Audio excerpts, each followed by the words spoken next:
तर नागपूर ते गोवा या मार्गावरील देवस्थानांना जोडत असलेल्या शक्तीपीठ महामार्गाला शेतकऱ्यांनी तीव्र विरोध सुरू केलाय। लोकसभा निवडणुकीमध्ये मराठा आंदोलनानंतर सर्वाधिक फटका या महामार्गाचा सुद्धा सरकारला बसल्याची चर्चा आहे आणि त्यामुळेच आता महाविकास आघाडीने सुद्धा आपल्या विरोधाची धार वाढवत सरकारला कोंडीत पकडण्याचा प्रयत्न केलाय। नेमका हा वाद काय आहे जाणून घेऊयात या रिपोर्टमधून। शक्तीपीठ महामार्गामुळे विरोधकांना शक्ती। प्रस्तावित महामार्ग बनला सरकारची डोकेदुखी। सुपीक शेतांमधून जाणाऱ्या मार्गाला तीव्र विरोध। शेतकऱ्यांच्या विरोधाचा लोकसभेतही फटका।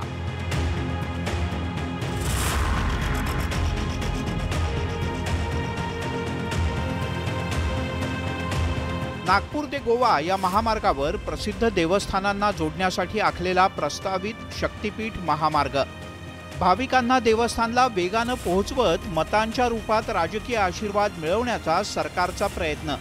पण प्रवाशांच्या हा सोयीचा असला तरी शक्तीपीठ महामार्ग महायुतीच्या विजयातला स्पीड ब्रेकर ठरलेला दिसतोय। हा प्रस्तावित शक्तीपीठ महामार्ग नागपूर ते गोवा या दरम्यान 12 जिल्ह्यातून जाणार आहे। कोल्हापूरची करवीर निवासिनी महालक्ष्मी, तुळजापूरची तुळजाभवानी, नांदेडमधील माहूरची रेणुकादेवी अशी 3 देवींची शक्तीपीठ हा महामार्ग जोडणार आहे।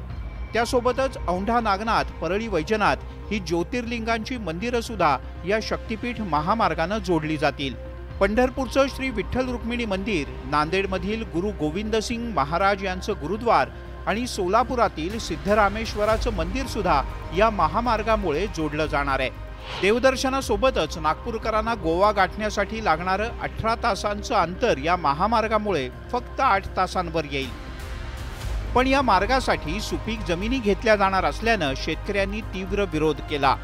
12 जिल्ह्यातून जाणाऱ्या या मार्गासाठी तब्बल 27,571 एकर जमिनीचं संपादन केलं जाईल। त्यामुळे शेतकरी भूमिहीन होणार असून या महामार्गाला तीव्र विरोध होतोय। लोकसभा निवडणुकांच्या पूर्वीपासून सुरू असलेल्या विरोधाची सरकारने दखल घेतली नव्हती।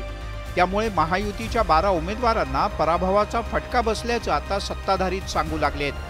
त्यामुळे विधानसभेच्या आधीच काही मंत्र्यांनी शेतकऱ्यांची बाजू घ्यायला सुरुवात केली आहे। हा रस्ता रद्दच केला पाहिजे अशी भूमिका आमची आणि ती मांडलेली आहे।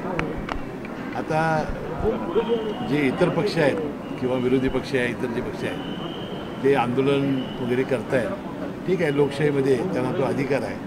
परंतु शासकीय पातळीवर मंत्री म्हणून जेवढी ताकद लावता येईल ते लावून हा शक्तीमार्ग रद्द करण्याचा मी प्रयत्न करणार नाही। शक्तीपीठाच्या विरोधात शेतकऱ्यांनी लोकसभेत महाविकास आघाडीला कौल दिल्याचं स्पष्ट झालं।